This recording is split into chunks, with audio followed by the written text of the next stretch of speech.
하늘의 긍정적인 소망의 메시지를 전해드리려 하는 스티그마 미션 방송의 하늘 영성 가이드 김민자 줄리팍입니다. 여러분 오늘 행복하고 감사한 하루 되세요. 고맙습니다.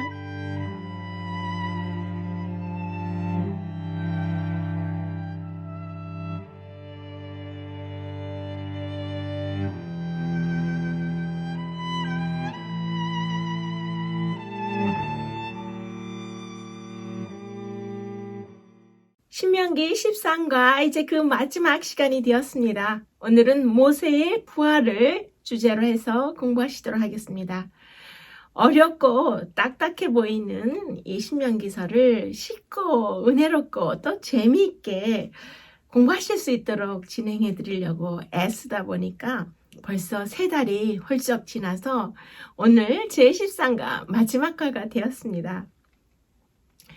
이 13가를 이제 진행하면서 드는 생각이 특별히 이 신명기를 진행하면서 또 이 악한 영 사단의 방해도 꽤 많았던 것 같아요. 촬영 도중에 갑자기 전기가 나간다든지 그래서 촬영하다가 모든 촬영이 중단되는 경우도 있었고 또 갑자기 저희 지역에 인터넷이 다 나가고 케이블이나 와이파이가 전혀 들어오지 않는 그런 또 돌발적인 사고가 있어서 편집이나 업로드 도중에 또 그 파일이 다 망가지거나 날아가는 경우도 있었고요. 또 갑자기 이 종합병원에서 저의 신체 어느 부분이 좀 문제가 있으니까 빨리 다시 검사하러 오라고 정신적으로 어떻게 좀 신경 쓰이는 그런 연락들이 와서 또 다시 검사 받으러 갔지만 또 결과는 정상으로 나온 경우도 있었고 아무튼 제가 이 방송을 진행하는 그 시즌이 되면은 사단의 방해도 참 많아요. 그래서 가장 시간을 지체케 하고 또 낙심케 하고 당황하게 하고 절망하게 하는 그런 여러 가지 일들을 발생하게 해서 제 주의를 산만하게 하거나 말씀의 컨텐츠에 집중할 때에 어려움을 겪도록 그런 일들이 벌어지는 것도 느낄 수 있었습니다. 특별히 이번 2021년도에 이 신명기를 진행하는 동안은 제가 저희 집에 정말 자식같이 아끼고 키우는 사랑하는 2마리의 그 강아지가 있는데요. 이 신명기를 진행하는 동안 한 마리가 이 나이가 많아서 세상을 떠났고 또 예쁜 다른 한 마리가 갑자기 이제 그 응급실을 가게 되고 죽음의 문턱을 드나드는 그런 어려운 일들이 있었어요. 그래서 절규를 하면서 눈물도 많이 흘리고 개인적으로 그런 힘든 일들이 있었지만 참 감사한 것은 하나님께서 신명기를 무사히 마칠 동안 보호해 주셨고 또 강인한 하나님의 영성과 하나님께서 이렇게 진행할 수 있는 에너지와 여러 가지 이 메시지를 공유할 수 있는 기회를 주신 것을 너무나 감사드리고 제가 이 신명기 강의를 3달 동안 진행하면서 사실은 제 자신도 그 모세의 설교와 모세의 강한 영적 리더십에 푹 빠져서 그 은혜의 바다 속에서 저도 수영을 하고 헤엄을 치면서 3달 동안 너무 행복했었던 것 같아요. 그런데 오늘 제 13가를 이제 방송하게 되니까 갑자기 눈물이 핑 도는 것은 모세의 죽음과 또 모세의 그 마지막을 오늘 다루면서 그 모세의 영향권 아래서 방송을 진행한 지난 3달이 이제 끝나가는 것이 참 아쉽다는 생각이 들었어요. 그러나 이제 이 방송을 끝까지 들으시면 알겠지만 마지막 결론은 우리에게 너무나 고무적이고 희망적이고 우리 모두가 또 모세를 만날 수 있다는 그런 기쁨을 하나님께서 주셨는데요. 오늘 이제 유종의 미를 거두기 위해서 신명기 제 마지막과 13과 다 함께 공부하시면서 모세의 죽음과 모세의 부활에 대해서 특별한 고찰을 해보도록 하겠습니다. 지난 3달 동안 함께 공부해 주신 우리 모든 시청 교우님들께 진심으로 감사드리면서 오늘 제13과 시작하도록 하겠습니다. 네, 오늘 이 13과에서는 이제 신명기의 마지막 장이 34장인데요. 이 34장을 통해서 몇 가지 중요한 사실이 나오죠. 특별히 이 신명기 34장에는 모세의 죽음의 신학적인 세 가지 고찰이 포함되어 있어요. 그래서 간단하게 좀 먼저 브리핑을 해드리자면, 신명기 34장에는 이제 모세의 죽음과 모세의 부활이 이제 명시되고 있는데, 이것이 예수 그리스도의 죽음과 또 예수 그리스도의 부활과 매우 흡사한 예수님의 죽음과 부활의 모형이 되었다는 것이 굉장히 중요한 신학적인 의미가 되겠고요.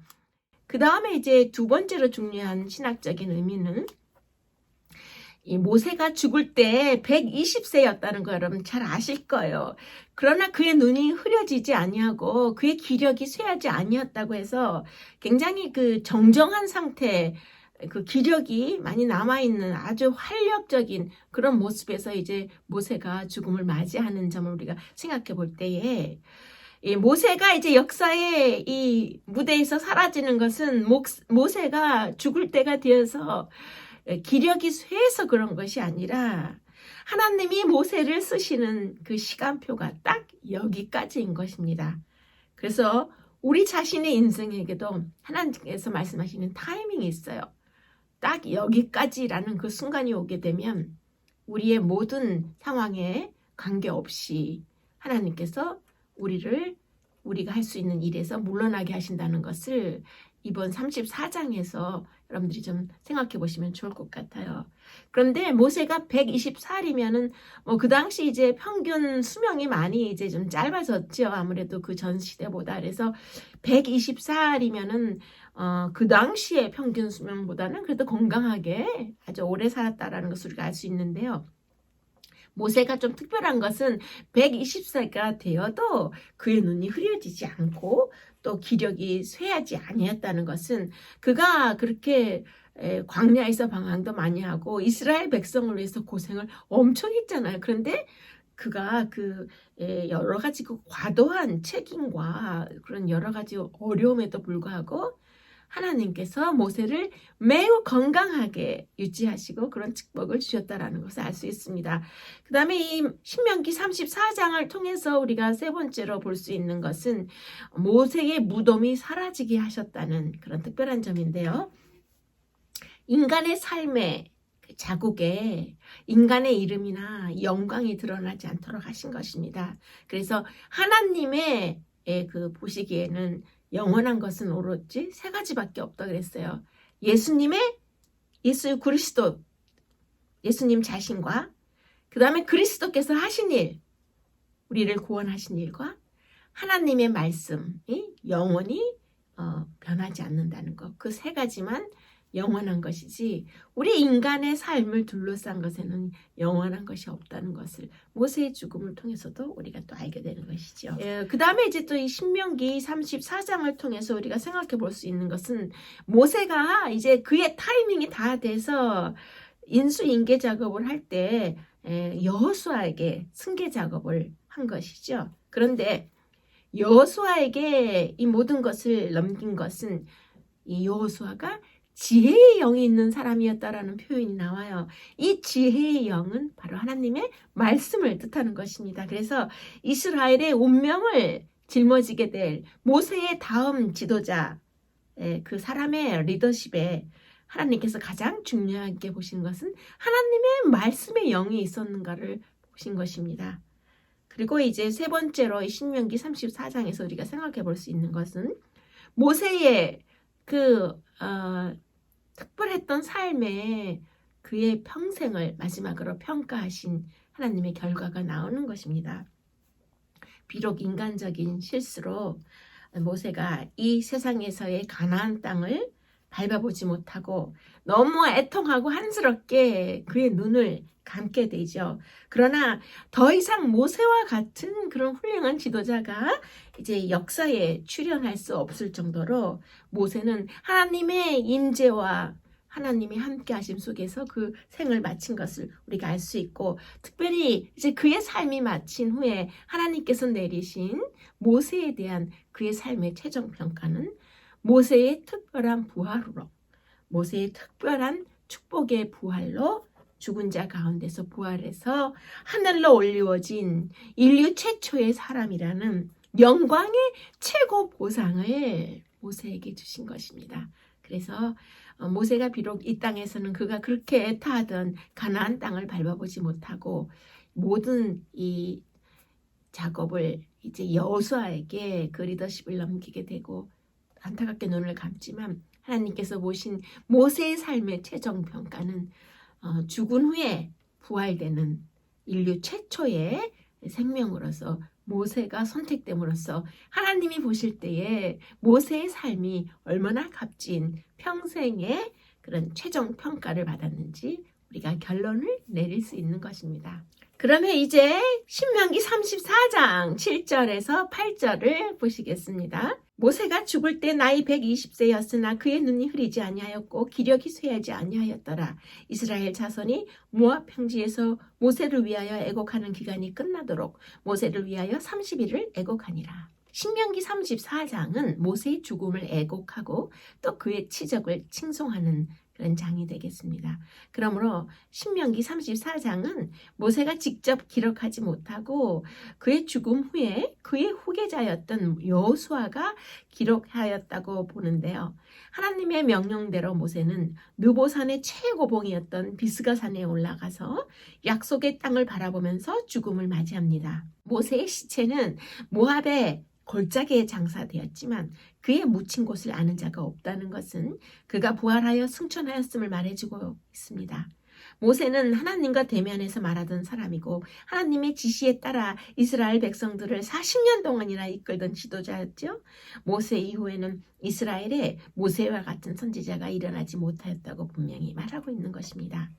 그럼 이제 이와 관련된 히브리서 3장 5절을 또 잠시 보시겠습니다. 모세는 장래에 말할 것을 증거하기 위하여 하나님의 온 집에서 사환으로 충성하였고, 네, 지금 신명기의 이 말씀을 오늘 마지막으로 34장에서 공부하면서 특별히 히브리서 3장 5절의 말씀을 또 이렇게 보여드리는 것은 이 모세가 하나님의 사람, 여호와의 종으로 불린 것을 우리가 다시 한번 생각하기 위한 것이죠. 둘 다 최고로 영예로운 이름이지요. 하나님의 사람이나 여호와의 종으로 불린 것이 모세에게 매우 명예로운 이름인데요. 그런데 지금 보시는 히브리서 3장에서는 모세가 하나님의 온 집에서 사환으로 충성하였다고 말하죠. 히브리서에서 사환으로 번역된 이 단어는 테라폰이라는 단어예요. THERAPON인데요.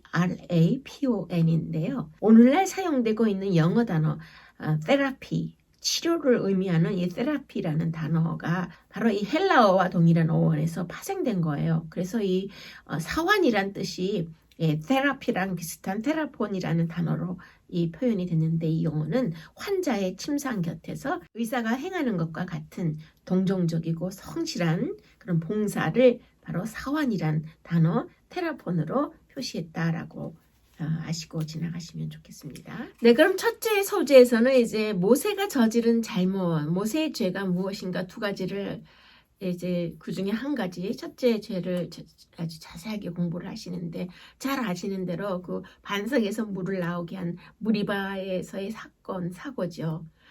그러면 우리가 그것을 한 가지의 사건으로 보고 있는데, 거기에 내포되어 있는 두 가지 죄가 무엇인가, 먼저 그 첫 번째를 첫째 소재에서 공부하시겠습니다.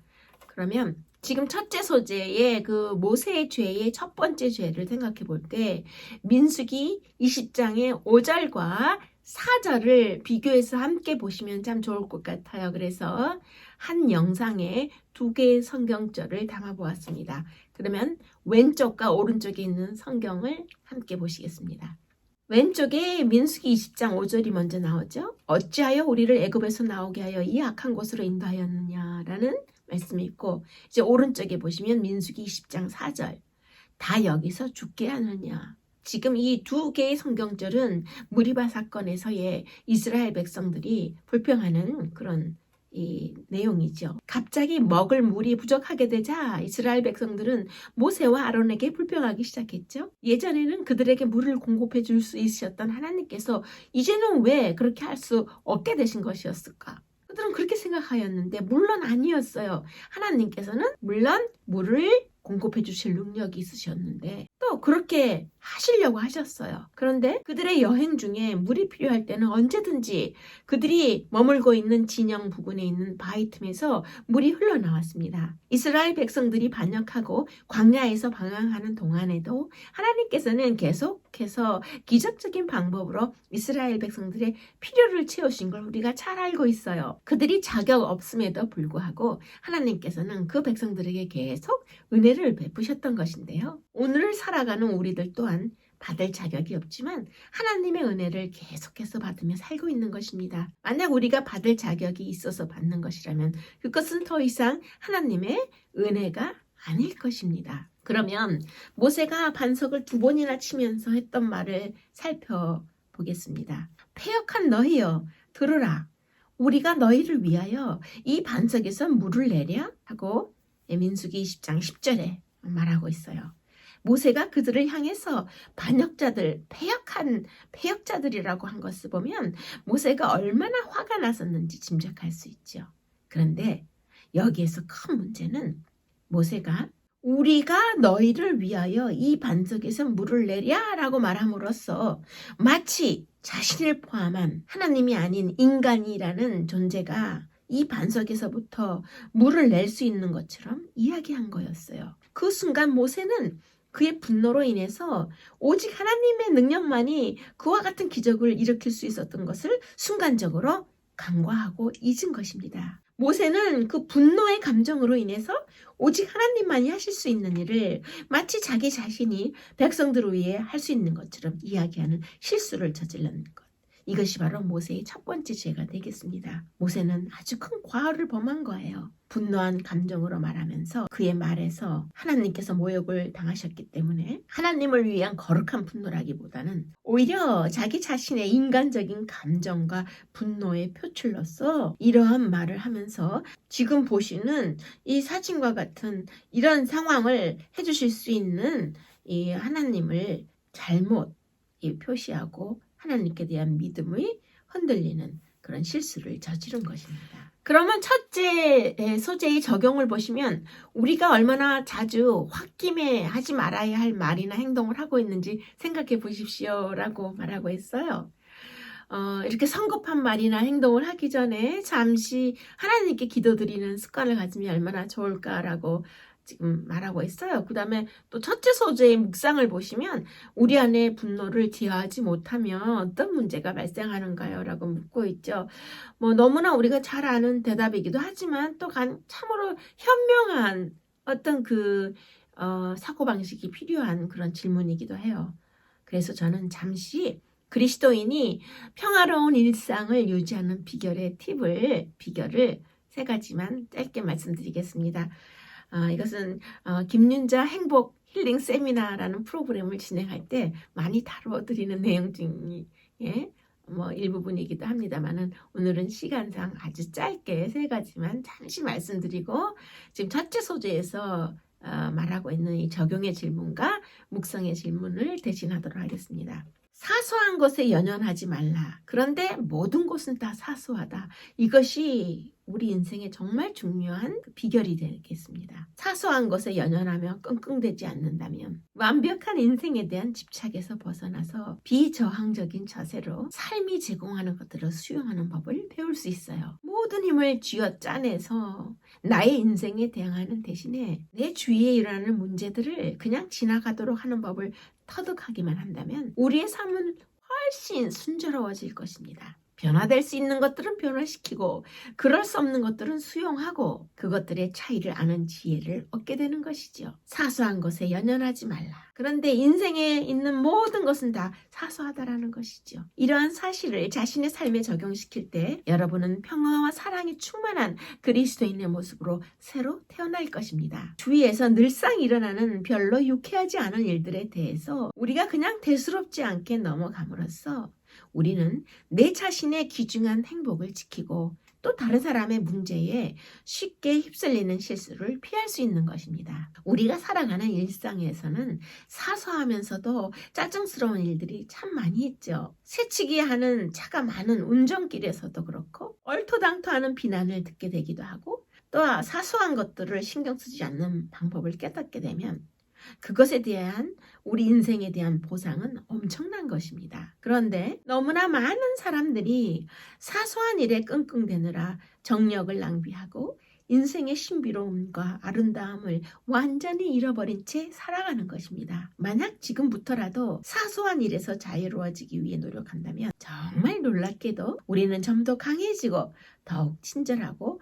더욱 유연해진 그런 그리스도인의 자신을 발견하게 될 것입니다. 그럼 그리스도인이 평화로운 일상을 유지하는 비결 그 두 번째 팁을 말씀드리자면 타인을 원망하는 데는 엄청난 양의 정신 에너지가 소모된다는 것을 아는 것입니다. 타인을 원망하는 것은 굉장한 스트레스와 불편함을 낳는데요. 나를 끌어내리는 사고방식에 불과할 뿐입니다. 다른 사람, 남을 탓하기에 바쁜 사람은 자신의 인생에 대해서 굉장한 무력감을 느낄 수밖에 없어요. 왜냐하면 결국 자신의 행복을 타인의 행동에 좌우되는 통제 불가능한 부수적인 것으로 전락시키기 때문입니다. 자신의 행복과 불행에 선택의 열쇠를 쥐고 있는 사람은 다른 누구도 아닌 바로 내 자신임을 깨닫고 다른 사람을 탓하는 습관을 버려야 하는 것이죠. 더 이상 타인을 책망하지 않을 때 우리 인생은 즐겁고 편안하게 흘러갑니다. 내 주변에 대한 불평을 멈추면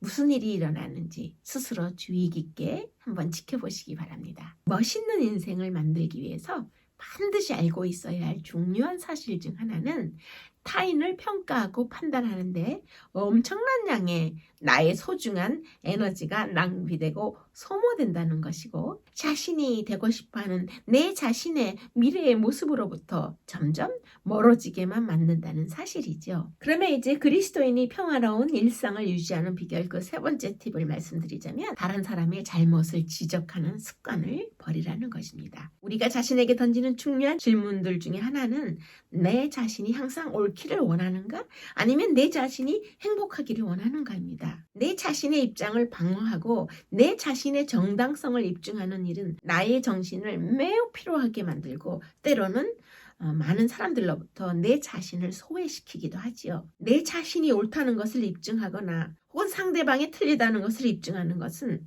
상대방을 오히려 방어적인 태도를 취하게 만들고 내 자신을 방어하는 데에도 큰 중압감과 어려움을 느끼게 됩니다.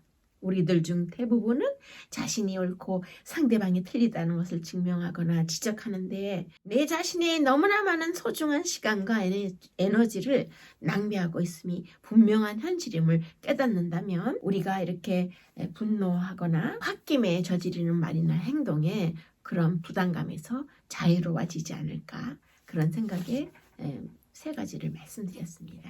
네, 그럼 이제 둘째 소재에서는 이 똑같은 그 반석에서 물이 나오게 한 그 무리바 사건에서 이제 모세의 두 번째 죄가 무엇인지 정확하게 이제 말씀하고 계셔요.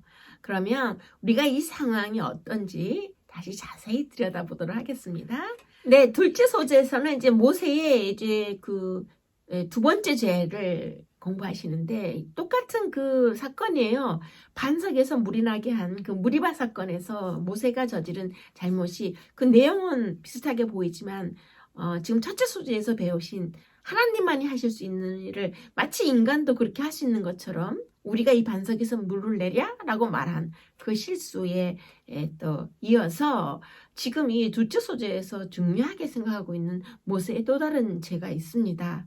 그것이 이제 무리바 사건에서 간과되어서 지나칠 수 있는 중요한 포인트의 모세의 두 번째 실수인데요. 그럼 이것을 위해서 먼저 민수기 20장 8절의 말씀을 보도록 하겠습니다. 지팡이를 가지고 반석에게 명하여 물을 내라. 네, 지금 이 민수기 20장 8절에서는 하나님께서 이렇게 명령하신 내용이 나오는 거죠. 네, 그럼 바로 이어서 20장 9절을 보겠습니다. 모세가 그 명대로 여호와의 앞에서 지팡이를 취하니라. 8절에서 하나님께서 반석에게 명해서 물을 내게 하라 라고 하신 그 명령이 나오고 지금 보시는 이 구절에서는 바로 모세가 하나님의 명령에 따라 지팡이를 이렇게 잡았어요. 그래서 여기까지는 아무 문제가 없죠. 그러면 그 다음 순간 매우 중요한 장면을 눈여겨보아야 하는데요. 민수기 20장 10절을 바로 이어서 또 보시겠습니다. 패역한 너희여 들으라. 우리가 너희를 위하여 이 반석에서 물을 내랴? 네, 이것도 역시 지금 조금 전에 그 첫째 소재에서 배우신 거죠. 그런데 여기서 지금 패역한 너희여 들으라 라는 여기에 패역한이란 단어가 나오는데 이 단어에서 이제 모세가 감정에 휘둘리는 실수가 시작되는 거죠. 패역한이란 단어는 구제불능의 이 못된 문제야 화상들아 라는 아주 좀 극단적인 표현으로 쓰인 어휘예요. 그런데 우리가 너희를 위하여 이 반석에서 물을 내랴? 라고 말한 것의 중요한 실수는 인간적인 분노의 폭발로 인해서 오직 하나님의 능력만이 가능한 기적을 마치 모세 본인이 할 수 있는 것처럼 경솔하고 아주 격정적인 표현을 남발해서 인내와 온유의 상징 인물이었던 모세가 100번 잘하고도 한 번 큰 실수를 저지르는 장면인데 지금 여기까지의 내용은 이미 첫 번째 소재에서 모세가 저지른 첫 번째 죄로 이미 설명을 들으셨어요. 민수기 20장 11절로 가서 보시면 모세가 저지른 두 번째 죄가 무엇인지 나옵니다. 자, 이제 20장 11절을 보시겠습니다. 그 손을 들어 그 지팡이로 반석을 2번 치매. 지금 여기 민수기 20장 11절을 유심히 아주 자세히 들여다보시면 놀라운 하나님의 능력의 표현으로서 물이 반석에서 흘러나오도록 그 반석 돌을 향해서 인간의 어휘, 말로 명령하라고 하나님께서 말씀하셨는데 그 대신에 모세는 말로 물을 내라 라고 소리 지르는 대신에 그 반석을 지팡이로 2번 친 거예요. 물론 반석을 쳐서 물이 나오게 하는 것도 기적적인 일이지만 하나님께서 원래 계획하시고 모세에게 명령하신 내용은 지팡이로 반석을 치라고 한 게 아니라 말로 돌을 향해서 물을 내라 라고 명령함으로써 그 반석이 그 물을 내라라는 말을 듣고 물을 내는 것만큼 그렇게 기적적이지 않는 상황을 이제 벌어지게 한 것입니다. 사실 겉으로 보기에 모세에게 내려진 하나님의 심판이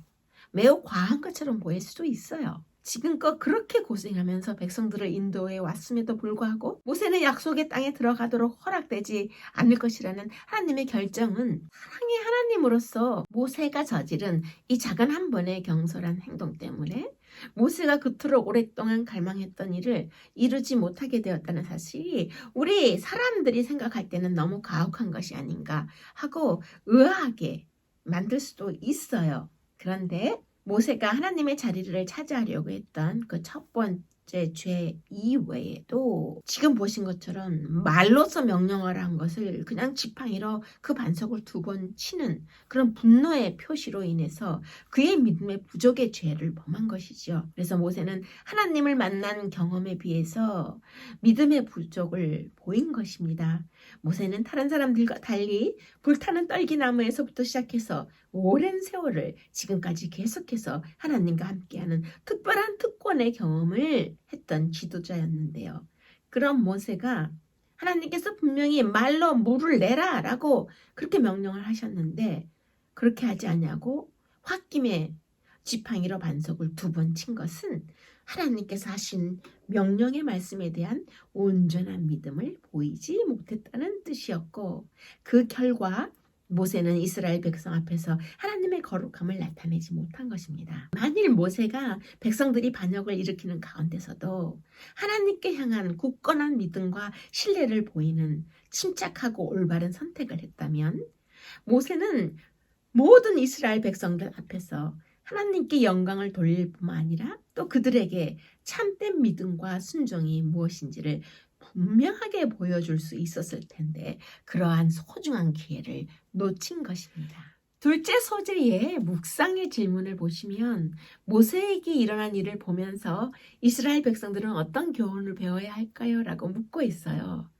우리는 지금 이 둘째 소재의 질문에서 영적 이스라엘 후손인 우리 모두가 배워야 할 교훈을 생각해야 하는데 조금 색다르고 또 매우 중요한 2가지 포인트에서 이 질문을 생각해 보도록 하겠습니다.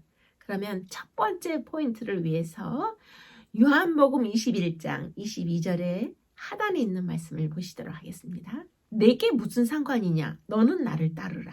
네, 이 말씀은 예수님께서 부활하신 후에 갈릴리 바닷가에서 제자들을 만나신 그때에 예수님의 곁에서 걷고 있는 그 베드로가 요한이 따라오는 것을 보면서 이제 베드로는 조금 전에 예수님께서 그 베드로 자신이 십자가에 못 박혀 죽을 것을 암시한 것을 알게 된 후에 그러면 베드로는 자기 동료였던 이 요한의 죽음은 어떡할지 갑자기 궁금해져서 예수님께 물어본 그 내용에 대해서 예수님께서 대답하신 거예요. 주여 이 사람은 어떻게 되겠사옵나이까? 라고 이제 그 요한의 장례를 예수님께 물어본 거죠. 은연 중에.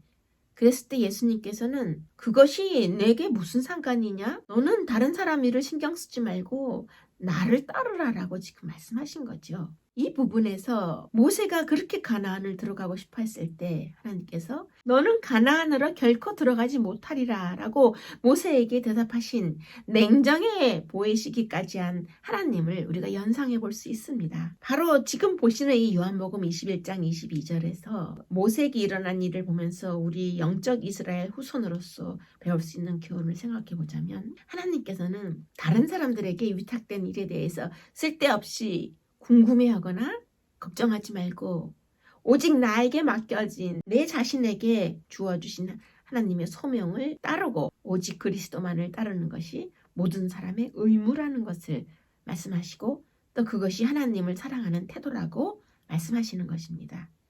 요한과 베드로 이 두 사람의 장례는 주님의 수중에 있었어요.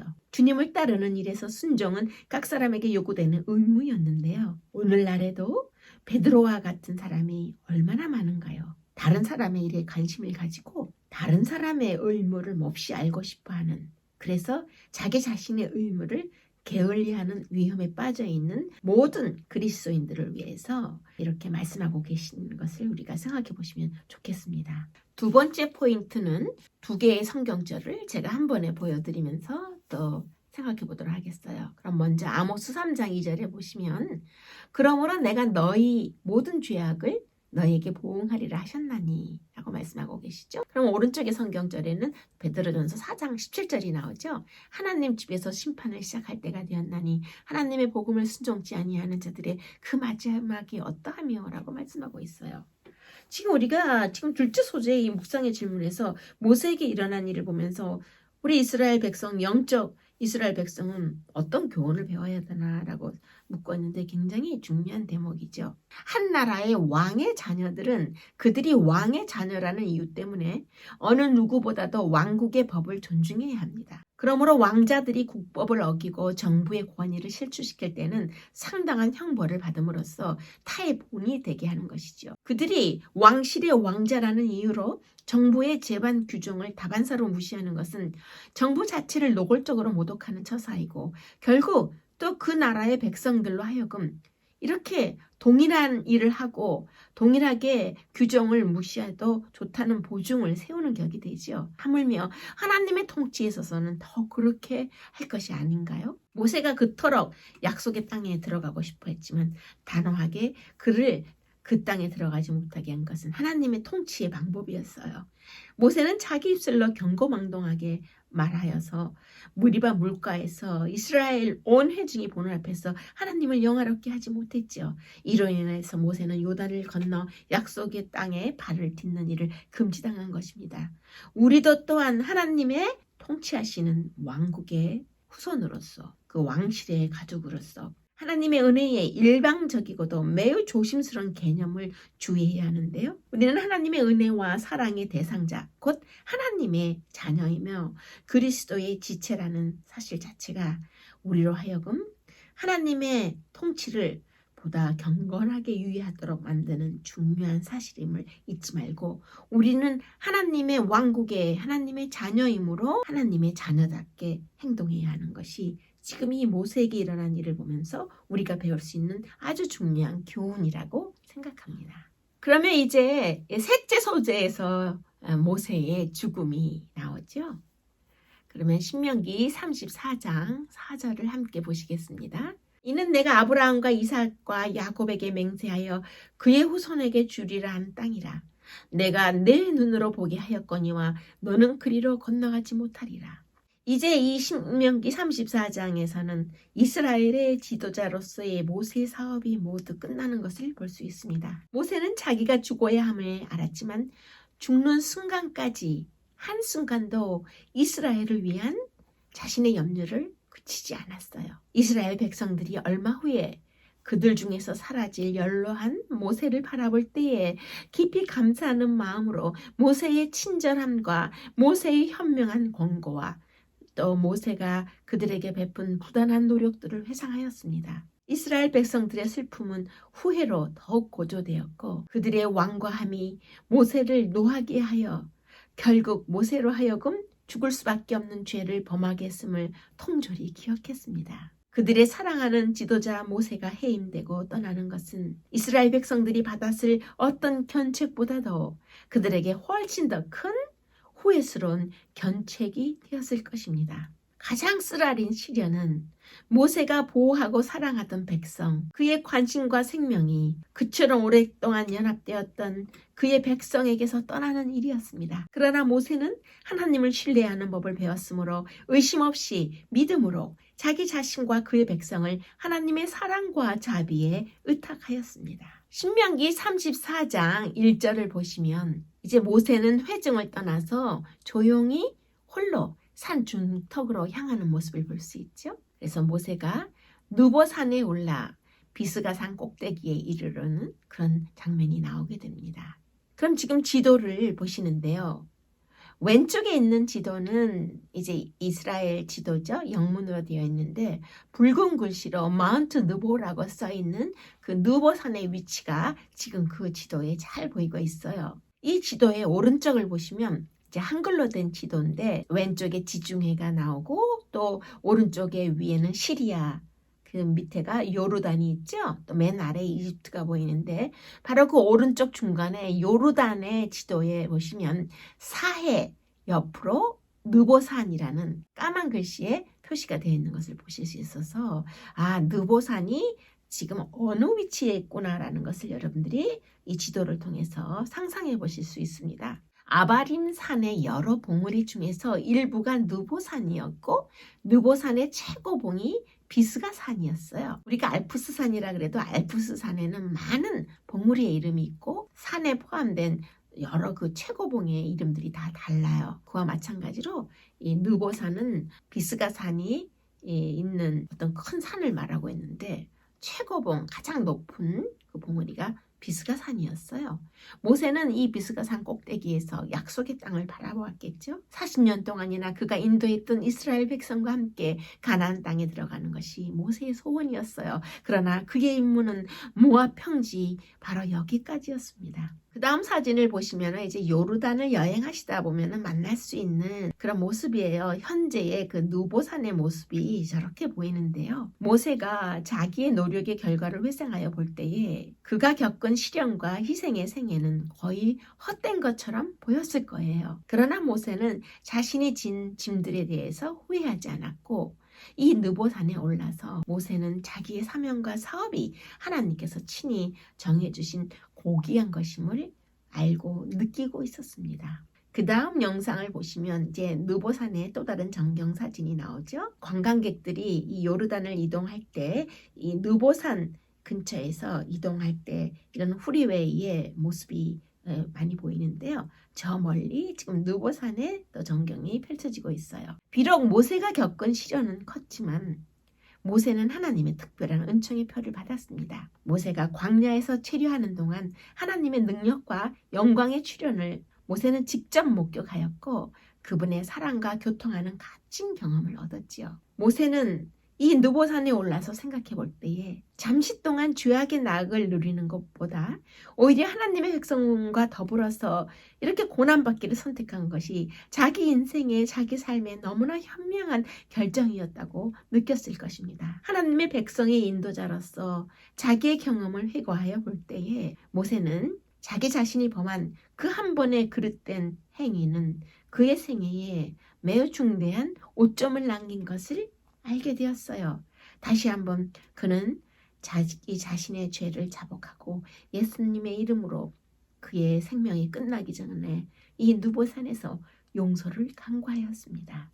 이제 다음 모습에서는 그 누보산에 있는 그 모세의 기념교회가 있어요. 여기에는 이렇게 지금 영상에서 보시는 것처럼 이제 모세가 뱀을 든 그 지팡이 그 모습을 저렇게 이제 조각물로 세워놓은 그 모세의 기념교회 모습을 요르단에 있는 그 교회 모습을 보고 계신데요. 모세는 자신의 생명을 그를 지으신 창조주의 손에 의탁하기 위해서 나아가야 했습니다. 이 누보산에서 모세는 자기가 홀로 죽어야 함을 알고 있었고 세상에 어떤 친구도 그의 임종의 시간에 그를 도와주도록 허락되지 않았음을 알고 있었습니다. 네, 그럼 지금은 이제 또 그 신명기 32장 49절과 50절에 여러분들이 중요하게 생각해 보셔야 하는 그런 내용이 나오죠. 또 함께 성경절을 보시겠습니다. 너는 누보산에 이르러 내가 이스라엘 자손에게 기업으로 주는 가나안 땅을 바라보라. 너도 올라가는 이 산에서 죽어 내 조상에게로 돌아가리니. 모세는 외롭게 홀로 비스가산 정상에 섰습니다. 그는 어린 시절이 주마등처럼 그의 마음에 스쳐갔을 것입니다. 어머니 요게벳에게서 배웠던 성경 말씀들과 그의 사명들이 그의 일생을 인도한 것을 기억하였을 것입니다. 오래전에 애국 궁전의 화려한 생활들, 그리고 그가 바로 왕의 자리를 이어받기를 바랐던 수많은 사람들의 기대를 저버리고 하나님 편에 섰기 때문에 괴로웠지만 또 너무나 아름다운 순간들을 그의 마음속에서 회상해 보았을 거예요. 미디안에서 양을 치고 자기 자신의 자아를 죽이는 40년의 세월, 그리고 바로 왕 앞에 섰던 일들과 출애굽의 대장정을 바로 이 비스가산 꼭대기에서 회상했을 것입니다. 광야에서의 40년은 회한의 세월이었어요. 가나안을 지척에 두고도 이스라엘 백성들의 불순종으로 들어가지 못하고 38년 동안 광야를 헤매었고 마침내 출애굽 세대가 모조리 광야에서 죽은 일들은 모세의 가슴을 쓰라리게 했을 것입니다. 마치 자기 잘못으로 그렇게 된 것처럼 모세는 자기의 가슴을 쳤을 것입니다. 가데스 바네아의 그 무리바 물가의 범죄로 가나안에 들어가지 못하게 된 것을 뼈저리게 회상하고 있었을 것입니다. 그럼 우리가 지금 셋째 소재에서 이 모세의 죽음을 공부하시는데요. 아주 중요한 그 내용이 있어요. 모세가 죽음을 맞이하는 그 순간이 되기 직전에 하나님께서 모세에게 보여주신 것이 몇 가지가 있어요. 정확하게 7가지인데요. 그것을 하나하나 여러분들과 구체적으로 생각해 보도록 하겠습니다. 지금 지중해의 그 바닷물과 또 헤르몬산이 보이는 이 사진을 보고 계신데요. 하나님께서 모세의 죽음 직전에 보여주신 그 첫 번째가 바로 이 모습입니다. 모세는 그 외로운 꼭대기에 서서 흐리지 않은 맑은 눈으로 그의 앞에 전개된 이런 광경을 바라보았습니다. 멀리 서쪽에는 지중해의 푸른 물이 넘실거리고 또 북쪽에는 헤르몬산이 하늘로 솟아 있었고 동쪽으로는 모압 고원이 있었고 그 너머에는 이스라엘이 승리한 현장인 바산이 있었어요. 멀리 남쪽에는 이스라엘이 오랫동안 방황하던 사막이 펼쳐져 있었던 모습을 모세는 명확히 볼 수 있었습니다. 지금 보시는 영상에서는 이제 하나님께서 또 모세에게 보여주신 또 다른 것인데요. 보통의 인간 시력으로는 당시 모세가 서 있던 곳에서 하나님께서 지금 보여주신 땅, 곧 모압에서부터 단, 납달리, 그리고 그 너머에 있는 곳까지 본다는 것은 불가능한 일이었죠. 지금 여러분들께서 보시는 것은 12지파의 이제 지도예요. 그 가나안에 들어간 이후에 12지파가 이렇게 차지하게 된 땅의 지도인데 지금 모세가 죽음 직전에 하나님께서 이렇게 단, 납달리 그리고 그 너머에 있는 곳까지 지금 이 비스가산 꼭대기에서 보여주셨는데 그것은 인간의 그 시야로 보는 것은 불가능한 일이었죠. 분명히 초자연적인 계시였는데요. 모세는 죽음 직전에 현재의 그 땅의 모습만을 본 것이 아니라 그들이 그 땅을 차지한 뒤에 그 땅이 어떤 모습으로 변할지도 하나님께서 보여주신 것입니다. 그러면 하나님께서 모세의 죽음 직전에 보여주신 바로 두 번째를 위해서 마태복음 23장 38절을 보시는데요. 보라, 너희 집이 황폐하여 버림받으리라. 네, 모세는 약속의 땅에 정착한 후에 그 그 이스라엘의 역사를 이제 하나님께서 이렇게 보여주시는 것을 보게 되었는데, 그 이스라엘 백성들의 길고도 슬픈 배도와 그 형벌에 대한 역사가 모세 앞에 전개되었습니다. 모세는 이스라엘 백성이 죄로 인해서 이방인들 중에 흩어지고 또 하나님의 영광이 그들을 떠나서 아름다운 도성이 황폐하게 되고 이스라엘 백성이 이방의 포로가 되는 것을 보았어요. 그 후에 저희가 조상의 나라를 회복하지만 마침내 또다시 로마 제국의 통치하에 들어가는 것을 하나님께서 보여주신 것입니다. 그러면 이제 하나님께서 모세의 죽음 전에 보여주신 그 세 번째 내용은 바로 예수님의 초림의 모습이었어요. 하나님께서는 모세에게 온 가나안 땅을 보여주셨을 뿐만 아니라 예수 그리스도 구세주의 초림과 십자가에서 돌아가시는 하나님의 아들의 모습을 보여주셨는데요. 모세는 시간의 흐름을 내려다볼 허락을 받아 예수님의 초림을 바라보았고 베들레헴에서 아기로 태어나는 예수님의 모습을 바라보았습니다. 그는 하나님을 찬양하고 지상의 평화를 축하하는 천사들의 노래를 들었지만 사단이 유태인을 유인해서 하나님의 율법을 존중한다고 공언하면서도 그리스도를 거절하도록 유도하는 가슴 아픈 모습도 보게 되었습니다. 나사렛에서의 그리스도의 비천한 생애와 사랑과 동정 어린 봉사와 병을 고치시는 일을 모세는 보았고 드디어 거만하고 믿지 않는 백성에게 거절당하시는 그리스도의 모습을 바라보았습니다. 이어서 모세는 없이 하소서, 저를 십자가에 못 박게 하소서라는 요한복음 19장 15절에 그 광경을 보게 되었어요. 흥분하여 부르짖는 제사장과 장로들의 소리를 모세는 들었고 교사들이라고 공언하는 많은 자들이 율법을 없애라고 부르짖는 소리도 들었습니다. 또한 모세는 안식일이 유린당하고 그 대신에 위조된 제도가 세워지는 것을 보고 경악과 공포에 사로잡혔습니다. 그들이 그 율법을 주신 그리스도를 멸시하고 거절하는 것을 보고 모세는 너무나 놀랐어요. 그리고 모세는 감난산에서 당신의 사랑하는 도성에 눈물로 작별을 구하는 예수님을 바라보았습니다. 이 백성들의 최후의 거절을 바라보고 모세의 눈에서는 하나님의 아들의 슬픔을 동정하는 쓰라린 눈물이 흘러나왔습니다. 그래서 모세는 이제 하나님께서 모세의 죽음 직전에 보여주신 그 네 번째 장면으로서 이제 겟세마네 동산까지 구세주를 따라가서 고뇌하시는 모습과 예수님이 배반당하시고 능욕당하시고 채찍을 맞으시고 마침내 십자가에 못 박히시는 모습을 모세가 바라보게 된 것입니다. 모세는 자기가 광야에서 뱀을 들었던 것처럼 하나님의 아들도 저를 믿는 자마다 멸망치 않고 영생을 얻게 하기 위하여 십자가 나무 위로 높이 들려져야 함을 보았습니다. 구주께 대하여 유대 민족이 나타낸 위선과 악마와 같은 징후를 바라볼 때에 모세의 마음은 너무나 큰 슬픔과 의분과 공포로 충만하였을 거예요. 모세는 나의 하나님 어찌하여 나를 버리셨나이까라는 그리스도의 십자가상에서의 고민과 부르짖음을 들었고 그 후에 요셉의 새 무덤에 누우신 그리스도를 보았습니다.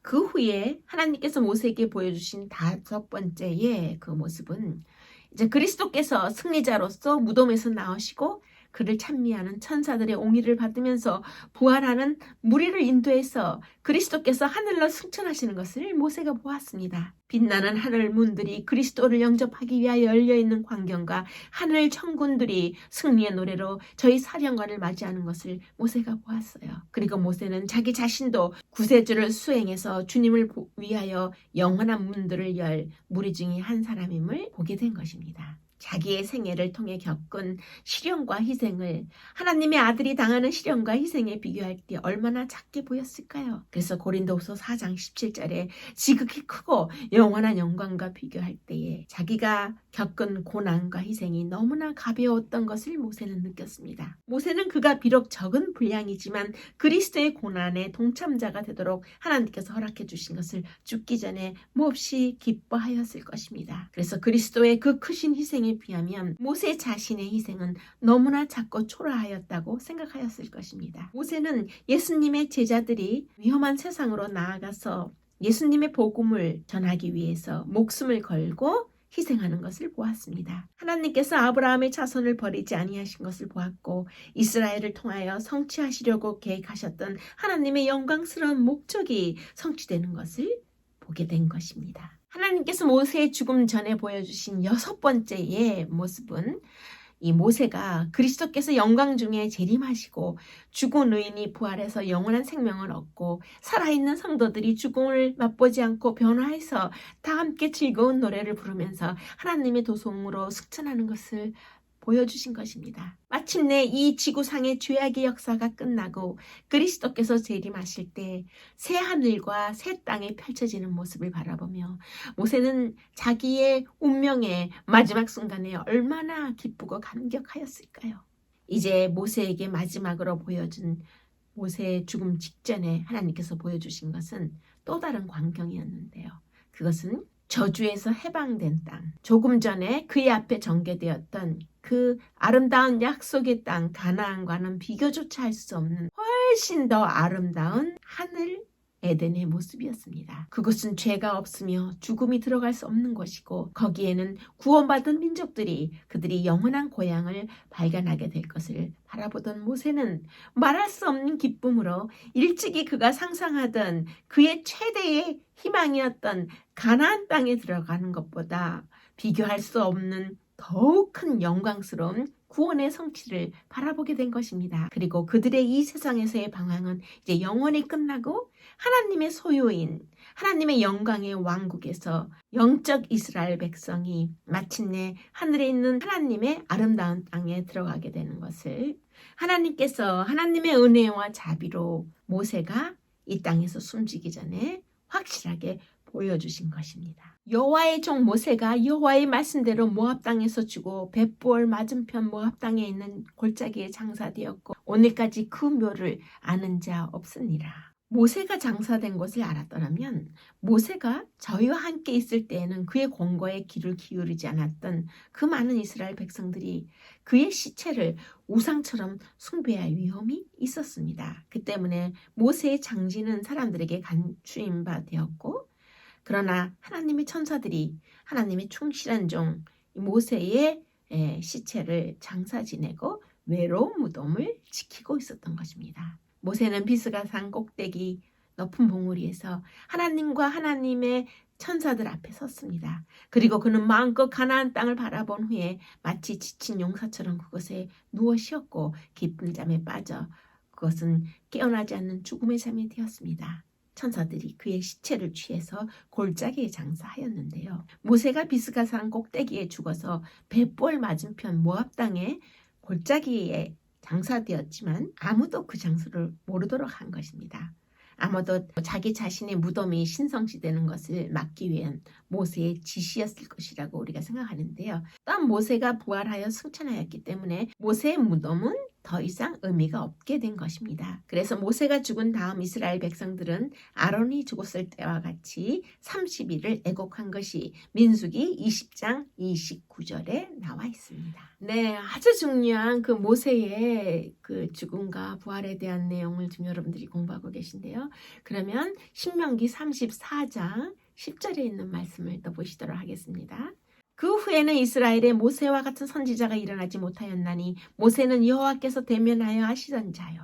모세의 일생은 특이하게도 40년씩 중요한 세 부분으로 구분되죠. 바로 왕의 궁전에서 40년, 광야와 사막에서 40년, 그리고 또 이스라엘 백성을 이끌면서 광야에서 또다시 40년을 보냈어요. 놀라운 일생이고 모세의 삶은 중대한 사건 연속의 역사지요. 무력한 어린 아기로서 강가에 누워있던 모세로 시작해서 하나님과 동행하면서 비스가산 꼭대기에 서서 하나님의 이스라엘의 아름다운 유업을 똑똑히 바라보는 모세를 거쳐서 이제 사람과 천사들의 시선까지 집중되는 위대한 주제인 예수와 이야기하는 그의 영예로운 동료종인 엘리야와 더불어 변화산상에서 나타난 최후의 모세를 바라보는 것은 참으로 흥미진진하지 않을 수 없는 것입니다. 그러면 신명기 34장 9절에 그 모세가 그의 인물을 인수인계하는 아주 중요한 내용이 나오죠.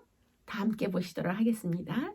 모세가 눈의 아들 여호수아에게 안수하였으므로 그에게 지혜의 신이 충만하니 이스라엘 자손이 여호와께서 모세에게 명하신 대로 여호수아의 말을 순종하였더라. 지금 이 말씀에서 보시면 모세의 후계자로서 후에 이스라엘의 지도자가 되어 요단을 건너는 여호수아는 출애굽기 17장 9절에 처음으로 등장하죠. 여호수아는 에브라임 지파의 족장으로 그 이름의 의미는 여호와는 구원이시다 혹은 여호와께서 도우신다라는 뜻이죠. 아말렉과의 전투 전 또는 그 직후부터 모세를 직접적으로 돕는 자가 되었는데요. 이것은 출애굽기 17장과 24장 그리고 민수기 13장에 자세히 나와 있습니다. 모세가 선택할 당시에 그의 이름은 구원이라는 뜻의 호세아였지만 여호와는 구원이시다 혹은 여호와가 도우신다라는 더욱 의미 깊은 이름인 여호수아 혹은 요수아라는 이름으로 모세가 후에 지어준 이름입니다. 하나님께서 여호수아에게도 직접 말씀하시고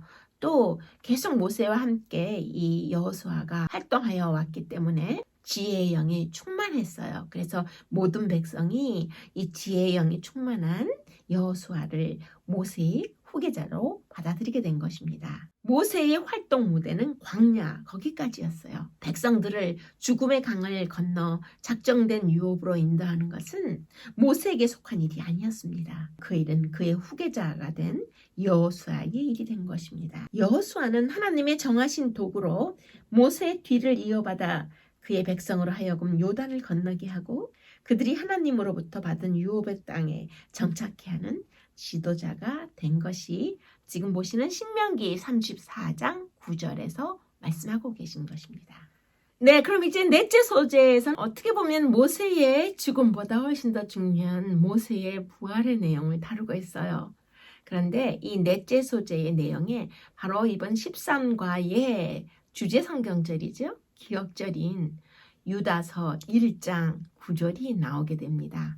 그러면 유다서 1장 9절의 말씀을 우리가 조금 깊이 생각해 보도록 하겠습니다. 천사장 미가엘이 모세 시체에 관하여 마귀와 다투어 변론할 때에 감히 비방하는 판결을 내리지 못하고 다만 말하되 주께서 너를 꼬지지으시기를 원하노라 하였거늘. 네, 지금 이 성경절에는 예사롭지 않은 매우 놀라운 장면이 기록되어 있죠. 그리스도이신 미가엘이 모세의 시체에 관하여 마귀와 다투어 변론하시는 모습입니다. 모세의 시체를 두고 벌어진 다툼은 그리스도께서 모세를 위해 약속된 부활을 주장하신 것에서 비롯되었을 것입니다. 예수님께서는 인류를 위해 자신이 짊어질 십자가를 내다보시고 그것을 근거로 마귀와의 변론에서 모세의 부활을 주장하셨고 모세를 직접 부활시키신 것입니다. 영광을 하나님께 돌리지 못한 그 죄로 더럽혀지지 아니하였더라면 모세는 약속하신 땅에 들어갔을 것입니다. 그리고 죽음을 맛보지 않고 승천했을 수도 있겠죠. 그런데 천사와 더불어 모세를 매장하신 미가엘, 즉 그리스도께서는 그가 잠깐 무덤에 있게 한 후에 예수 그리스도께서 하늘에서 내려오셔서 모세를 부활시켜서 하늘로 데려가신 것입니다. 창세기 3장 19절에 보시면 너는 흙이니 흙으로 돌아갈 것이니라 라고 말씀하고 계셔요. 모세는 이제 자기가 홀로 죽어야 함을 알고 있었으며 세상에 어떤 친구도 그의 임종 시간에 그를 도와주도록 허락되지 않은 것을 알았어요. 모세 앞에 놓인 장면은 신비하고 장엄하였고 그 장면은 그의 마음을 위축시켰습니다. 모세의 가장 쓰라린 시련은 그가 보호하고 사랑하였고 그의 관심과 생명이 항상 오랫동안 연합되었던 이스라엘 백성에게서 떠나는 일이었겠지요. 그러나 모세는 하나님을 신뢰하는 법을 배웠으므로 의심 없이 믿음으로 자기 자신과 그의 백성을 하나님의 사랑과 자비에 의탁하였습니다. 만일 모세의 생애가 가데스에서 저질러진 죄, 바위에서 물을 내게 하는 사건에서 하나님께 영광을 돌리지 아니한 그 한 가지 죄로 더럽혀지지 않았더라면 모세는 약속의 땅에 들어갔을 것이고 죽음을 보지 않고 하늘로 승천했을 것입니다. 그러나 모세는 오랫동안 무덤 가운데 있지 아니하였어요. 그리스도께서 친히 모세를 장사한 천사들과 함께 잠자는 성도 모세를 불러내시기 위해서 하늘에서 내려오신 것입니다. 그리스도께서 처음으로 죽은 자에게 생명을 주시려고 하셨으므로 인류의 역사적 순간에서 창조주 하나님 그리스도께서 직접 죽은 모세에게 내려오신 것입니다. 생명의 왕과 빛나는 천사들이 모세의 무덤에 접근할 때 사단은 자기의 주권을 빼앗길까 염려하였으므로 사단은 모세까지도 하나님의 율법을 지킬 수 없었고 사단으로 하여금 하늘에서 추방당하게 한 같은 죄, 즉 여호와께 속한 영광을 자신이 취한 같은 범죄로 모세가 사단의 지배 아래 들어왔다고 선언하였습니다. 그리스도께서는 사단으로 더불어 언쟁하려고 하지 않으셨다고 하셨습니다. 하나님께서는 이스라엘의 유업에 동참하기를 간청하는 모세의 기도를 응답하실 수 없었으나 당신의 종을 잊어버리시거나 버리지 않으셨습니다. 하늘에 계신 하나님께서는 모세가 당한 고통을 아셨고 오랜 세월 투쟁과 시련 중에서 충실히 봉사한 모세의 모든 행위를 주목하셨습니다. 하나님께서는 비스가 산 꼭대기에서 지상 가나안보다 더 영광스럽고 무한한 하늘의 금도성 예루살렘 가나안으로 모세를 초청하신 것입니다. 구주께서는 당신의 대적으로 더불어 논쟁하지 않으시고 그때 그곳에서 타락한 사단의 권세를 깨뜨리시고 죽은 자를 살리시는 당신의 사업을 시작하신 것입니다. 이제 부활은 영원히 확실하게 되었습니다. 사단은 그의 먹이를 빼앗겼고 죽은 의인은 다시 살 것이었습니다. 모세는 구주의 이름을 의지함으로 부활하여 영생을 얻은 것입니다. 모세는 영광스럽게도 무덤에서 나와 구원자와 함께 하늘의 도성 금도성 예루살렘으로 승천하였습니다. 모세는 승천한 엘리야와 함께 예수님의 지상생애 기간에 변화산에 나타났는데요. 그들은 하나님 아버지께서 당신의 아들에게 보내는 빛과 영광의 전달자로서 보내신 바 된 것입니다. 모세는 그리스도의 예표, 상징이었습니다. 하나님께서는 모세가 이스라엘 대군을 지상 가나안으로 인도할 준비를 갖추기 전에 그가 고난과 빈곤의 학교에서 훈련을 받는 것이 적합함을 아셨습니다. 하늘 가나안으로 여행하는 하나님의 이스라엘은 군대 장관 예수 그리스도를 모시고 있는 것입니다. 그리스도께서는 고난을 통하여 완전하게 되셨고 자기가 시험을 받아 고난을 당하셨은즉 시험 받는 자들을 능히 도우시느니라라고 히브리서 2장에서 말씀하고 계시는데요. 우리 구세주께서는 우리 인간으로 하여금 허락의 땅으로 들어가게 하기 위하여 죽으신 것입니다. 부활하여 승천할 의인들의 표상으로서 변화산에 나타난 모세는 죄와 사망을 이기실 그리스도의 승리에 대한 증인이죠. 의인의 부활의 때에 무덤에서 나올 자들을 표상하고 있는데 죽음을 겪지 않고 하늘로 변화되어 올라간 엘리야는 그리스도께서 재림하실 때 지상에 살아남아 있는 자들로서 호련히 다 변화하게 될 우리 모든 마지막 세대의 무리들을 상징하고 있는 것입니다. 죽었다가 영원한 생명으로 부활했던 모세의 경험은 이제 우리의 경험이 될 것이며 예수님의 부활은 우리가 부활할 것에 대한 확실한 보증이 되는 것입니다. 모세는 죽은 자의 부활로 성령에 나타난 첫 번째 인물이 되었습니다. 에녹과 엘리야는 죽음을 경험하지 않은 채로 하늘로 데려감을 받았지만 모세는 죽었다가 영원한 생명으로 부활한 인류 역사의 첫 번째 사람이 되었습니다. 훗날 지상의 예루살렘이 된 전쟁과 고통 역사의 땅인 가나안 대신에 하늘의 예루살렘에 지금까지도 살고 있는 이 모세가 기록한 신명기의 고귀한 교훈을 성령의 영원한 빛으로 우리의 마음의 밭에 아로새김으로써 우리가 이 세상을 살아가는 동안 우리의 인격을 형성하고 우리의 행동을 지배하며 십자가로 향하는 우리의 길을 연마할 수 있는 합당한 결실을 맺기를 하나님께서 원하십니다. 우리는 이 세상 삶에 이 세상에서의 여행의 날이 닿을 때까지 겸손한 마음과 확고한 발걸음으로 성경의 핵심 부분인 신명기에 제시된 순종의 좁은 길을 열심히 걸어나가게 되기를 기도드립니다. 지난 13주 동안 신명기를 공부하시기 위해서 함께 시청하시면서 열심히 노력해 주신 모든 분들께 진심으로 감사드립니다. 회복과 희망의 새해 2022년이 되시기를 간절히 기도드리겠습니다. 감사합니다.